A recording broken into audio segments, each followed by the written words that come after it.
Well, you may have noticed that there's a cost of living crisis. I know, who knew? Apparently, the cost of living has gone up. Not that you'd know it. I mean, you fill up a shopping cart and then you just have to sell a kidney or two just to be able to afford to eat for the week.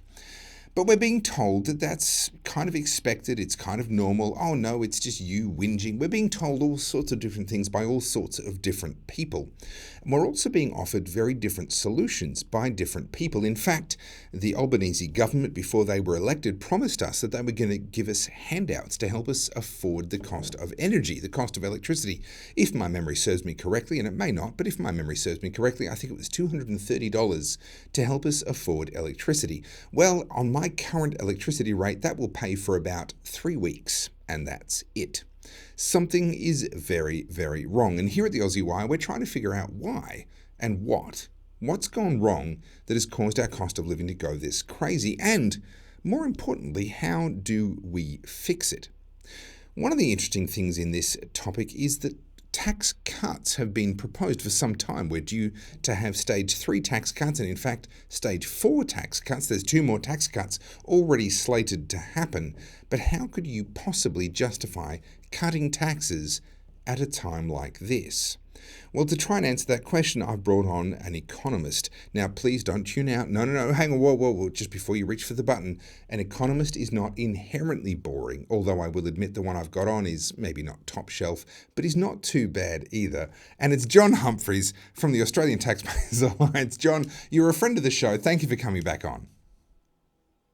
Yeah, thank you for that wonderful introduction, Topher. Look, I couldn't miss the opportunity to give you a bit of a hard time, but it is a funny thing, don't you think, to be talking about tax cuts at a time when we are, without question, in a cost of living crisis. Why are we even having this conversation? What possible good could come from tax cuts? Broad question. Look, there's a bunch to what you were saying in that introduction, and some of it is going in different directions. One of the issues is we've got runaway prices. And the other issue is wages are stubbornly not keeping pace. We've had real wage declines for the last couple of years. Sure. We are in a per capita recession already. The economy is stagnating, but we have runaway prices. And we've got 2 different solutions for both of those. For prices, what we need is to fix the monetary policy. The government has been creating too much money for too long. I think we've talked about that previously. My opinion hasn't changed. The other side of that topic is how do you kickstart that wages growth again? And the main ways, the only way to kickstart wages growth is to improve productivity. And the main ways you can improve productivity is to reduce taxes and reduce regulation.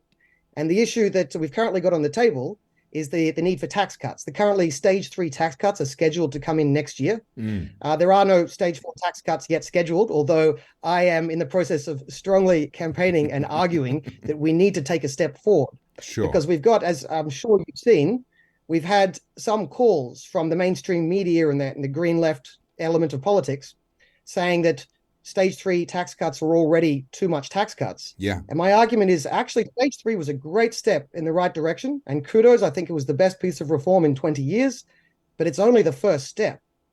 We've got, if I may continue the rant a little bit, look, we've discussed before the issue of bracket creep. And the issue of bracket creep, we have a progressive income tax system. Inflation pushes you into higher tax brackets over time, which means you're paying a higher average amount of tax, even if your real income isn't going up. Sure. Because inflation is just pushing the higher tax brackets.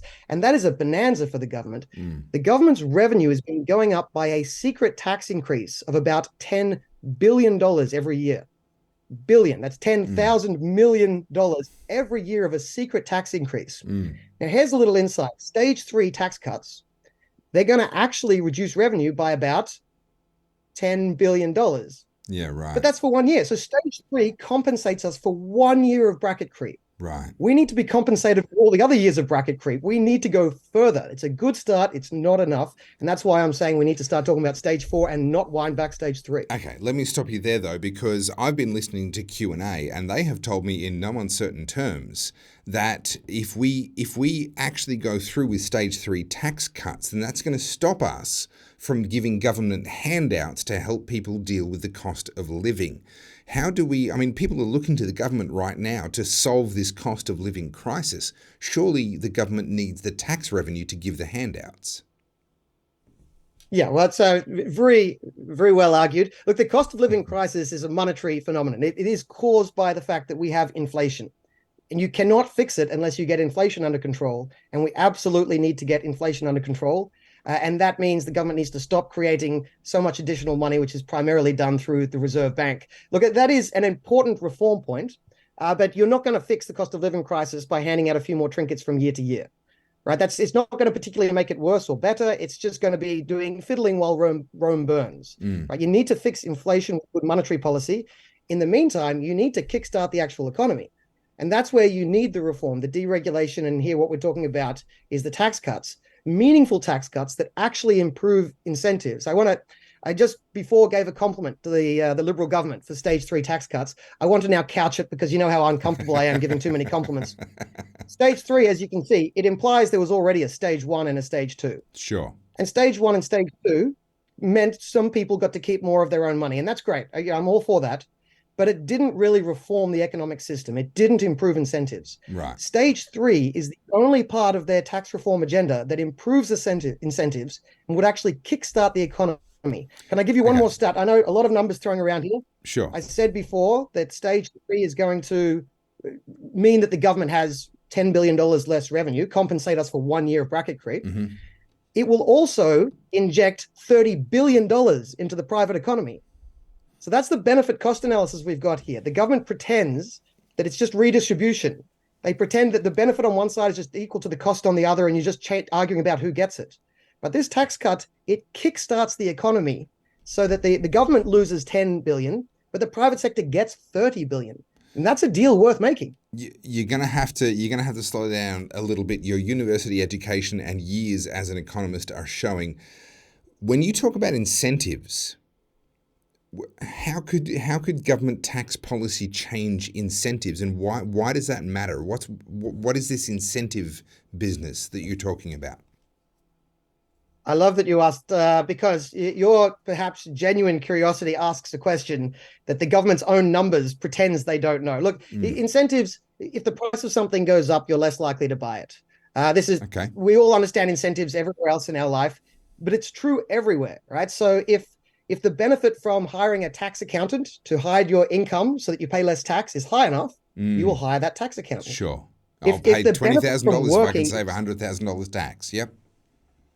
The benefit of working overtime is so low that you don't get to pocket the money, you won't work overtime. At one point in history, in the UK, the marginal tax rate was 95%. The Beatles famously wrote a song about it called Taxman. Look, there are cases in Australia where the effective marginal tax rate is 100%. Wow. In my family, if we went from 105,000 family income up to 106, we would lose $5,000. But anyway, that's a topic for another day. This is some crazy quirks of the tax system. The point is, I'll come back and talk to you about that one at some stage. Yeah, another time. Crazy. Absolutely. But the point is, if you change the incentives, if you change how much money you get to keep, people certainly change their behavior. This isn't just a theoretical point. It's been studied in depth all around the world for the last 30 years, very closely. It's captured in one statistic called the elasticity of taxable income. And for those skeptics at home, not convinced about what I'm saying, just Google that one term and you'll find far more than you'd ever want to read in a normal lifetime. And it's not zero. The fact is people change their behavior. If you change tax rates, people do change their behavior. And if you don't factor that in, we have an entirely dishonest tax conversation. So if I can try and reflect back to you what I think you're saying to make sure that I understand it, what you're suggesting to me is that these proposed stage 3 tax cuts, if they go through, will change the incentives enough that people will then change their behaviour enough that it will be a net benefit to Australia. Or unambiguously, there's no doubt that it's going to be a benefit. The only question remaining is whether you think $30 billion in the private sector is more or less valuable than $10 billion to politicians. Now, it could be that you think politicians are so ingenious that they are going to spend that $10 billion 3 times better than the private sector could. And if that's your argument, fine, at least you're being honest about what your argument is. I disagree with you. I think that the 30 billion in the private sector is definitely going to be better for the country. It's going to drive the economic growth you need to actually get wages going, which is part of the whole problem we have today. We're in stagnation. We're in a per capita recession. Well, look, Something has to drive us forward. I'm a libertarian. I'm not going to defend government spending and government revenue at any level for any reason. But look, I thank you for helping us to try and wrap our heads around this. So what you're saying is that contrary to Q&A, stage 3 tax cuts should proceed, and in fact, they don't go nearly far enough, if I've understood your argument correctly. Now, there's one thing I want to bring up here.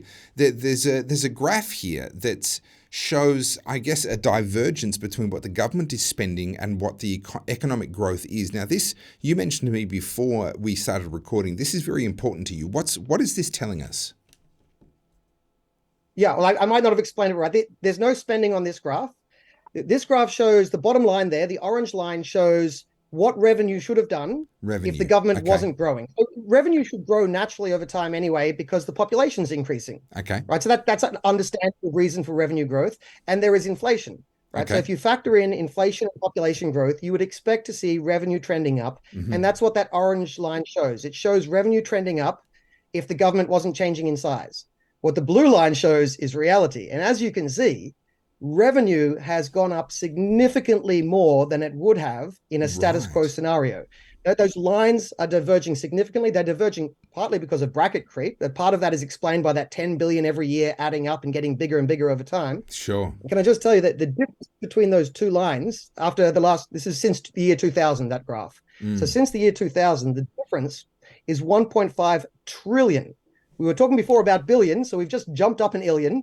1.5 trillion of extra revenue the government has taken off us over and above what they would have under a status quo scenario. So we've got a runaway revenue problem.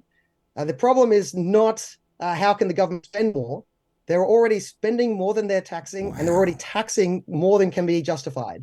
We need to get this tax rate under control. We need another round of tax cuts. Well, that is extraordinary, and this graph alone, I think, makes the case for you, given that that bottom line is already adjusted for both inflation and population. That top line strikes me as completely unjustifiable. Well, I wish you all the best in your crusade in favour of stage 3 tax cuts, and let's hope that we get to stage 20 sometime soon. Thank you, John Humphreys, for joining us here on the Aussie Wire. Thank you, Topher.